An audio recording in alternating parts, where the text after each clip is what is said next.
Hi friends. So it was a long-running wish among a group of my friends starting in December of 2016 that soon enough we'd all get on planes away from our collective trauma and meet each other on some distant beach. We were all too far away from each other and tired to the center of ourselves, and the cure would be to lay horizontal on sand.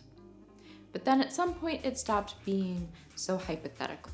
Ugh, we need to go on vacations turned into what if we actually did, and could we's, and calendars.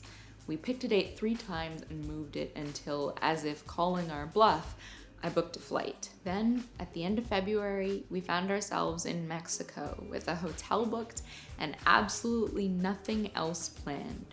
Which, I gotta say, this is a squad that I've seen spin up a Sephora care package or a little extra rent money or the name of a lawyer and a job interview the next day if you need it. But we could only scrape together the bare minimum for ourselves.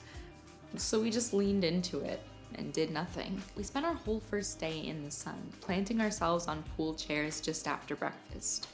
Within minutes, we had mimosas in hand and stirred for little else than to snap flattering photos of each other in a crisp portrait mode. And then, over the course of the morning, we perked up like plants placed nearer to a window.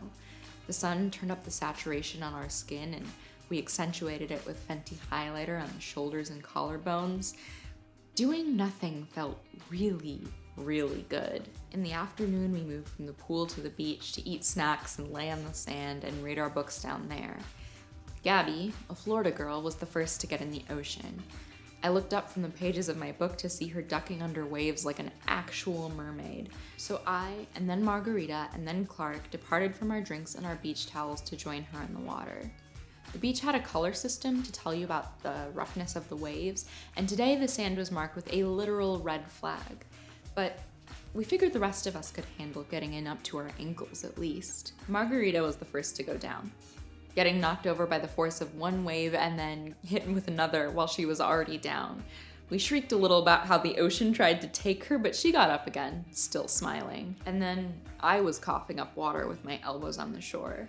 We all got at one point or another. A wave would come in and spray salt water up your knees and then slip back out again, and you'd feel a little drag around your ankles, pulling you in and then pushing you back out again with the next one. And then the conversation fell away and it became a little bit of a game, trying to stay upright in the water as the waves broke against your body, swing a little bit farther into the water with each success until it knocked you over and washed you ashore again. I have no idea how much time we passed in each other's company while we fell into the ocean, scraping up our knees on the sand and sputtering salt water, the whole time laughing and laughing, because it was never enough to drag us all the way out. At some point, without discussing it, we all moved farther and farther out of the water until we were back on our beach chairs, drying out in the sun. We spent 3 sublimely slowed down days that way before flying back to our respective homes. And when I opened up my suitcase to unpack, it smelled like sunscreen and seawater that had dried onto my t-shirts.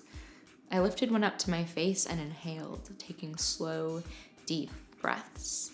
And with each one, I swore I heard a wave break on the sand. Tell me in comments what your friends have helped you weather. If you like this video, please share it with someone who you think might like it.